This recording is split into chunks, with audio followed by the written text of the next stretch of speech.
Hello everyone, Jungle3 here, and I'm back again with a new video. And as I promised you for just a couple of weeks ago, I promised that I would make a top 10 favorite slasher movies.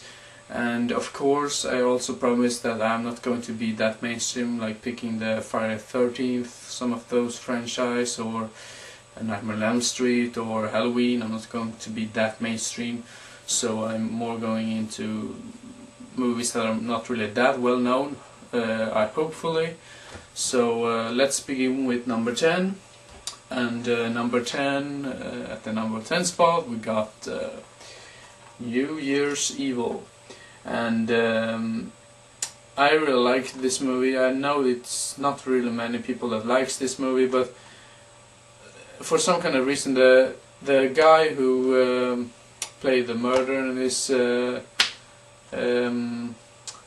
movie, he got a really annoying voice. That's the only problem that I got with this movie, but the rest was actually kind of good and okay, so it was really not that bad as that I thought it would be. So New Year's Evil, number 10. And on my number 9 spot, I got I Know What You Did Last Summer. I just got this triple pack, but of course the first one, I mean number 9. And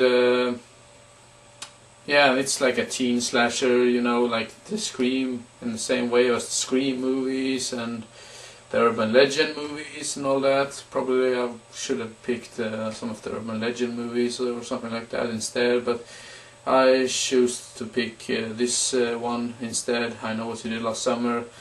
And it includes some nice actors as well, Jennifer Love Hewitt and Sarah Michelle Gellar as well. Yeah, got nothing else to say about that, but I really love the soundtrack as well in the movie, so, and the killer as well, so yeah, really nice and recommended. The first one. The third one was crappy as hell, and the second one was kind of okay. And number 8, sorry.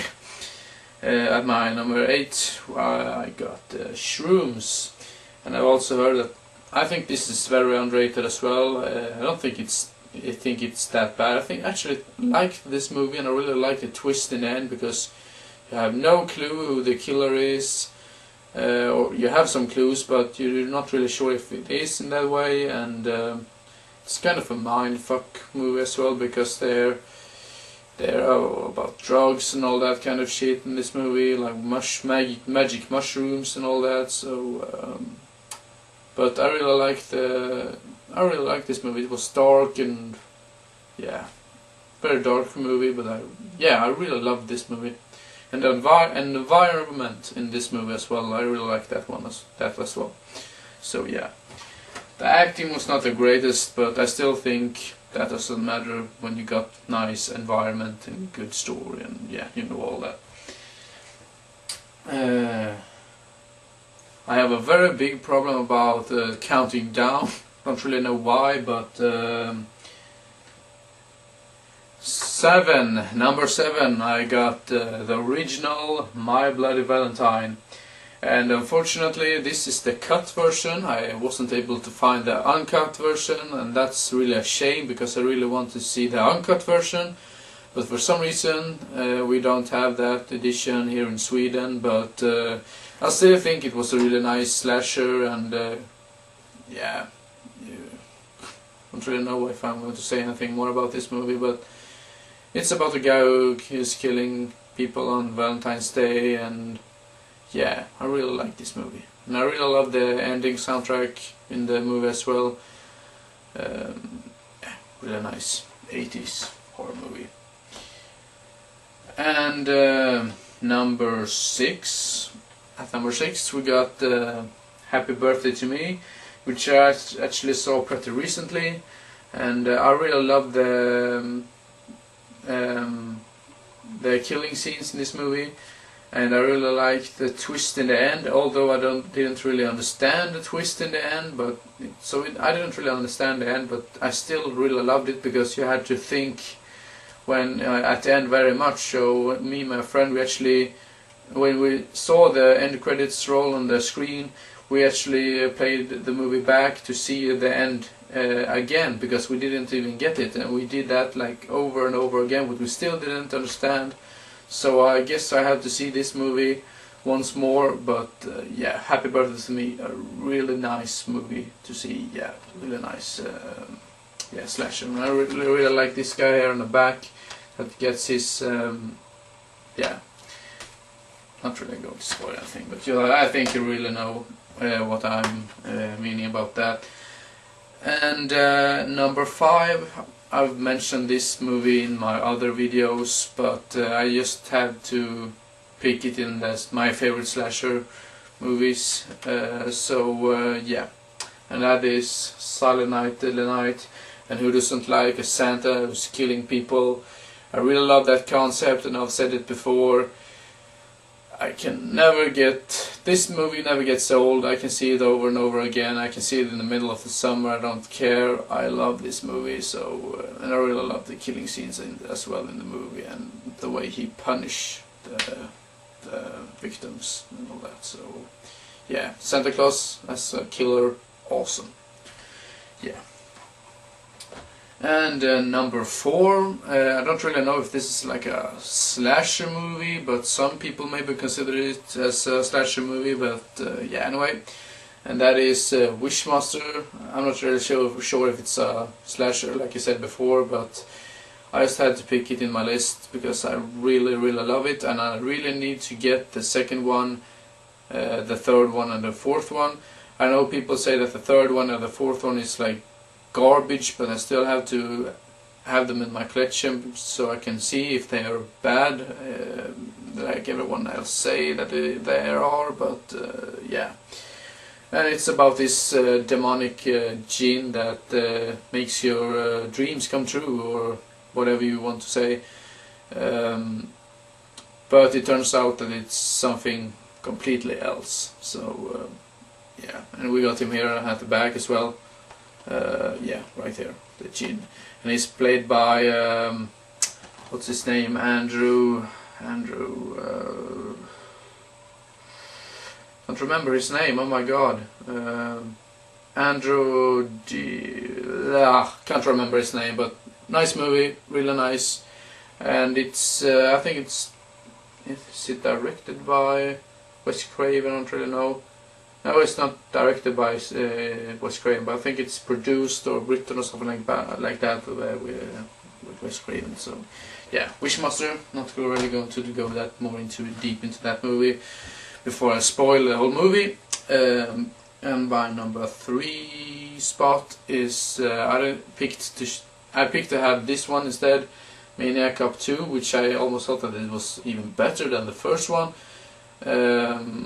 And Bruce Campbell is not really in this movie for such a long time. He's just in the movie for like 20 minutes or something like that. But I still enjoyed this movie, and I mean, look at this guy, like right here, Matt Cordell.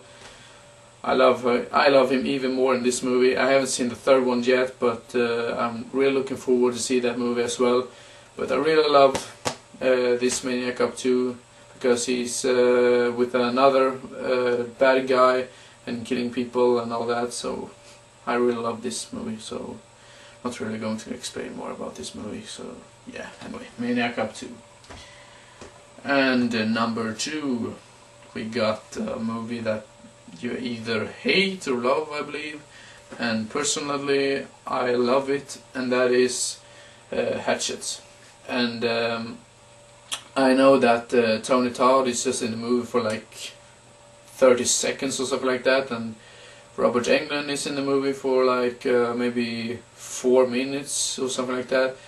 And that was really a shame, because I wanted to see more of them in this movie, but that really didn't really bother me that much, because I really liked the rest of the movie as well.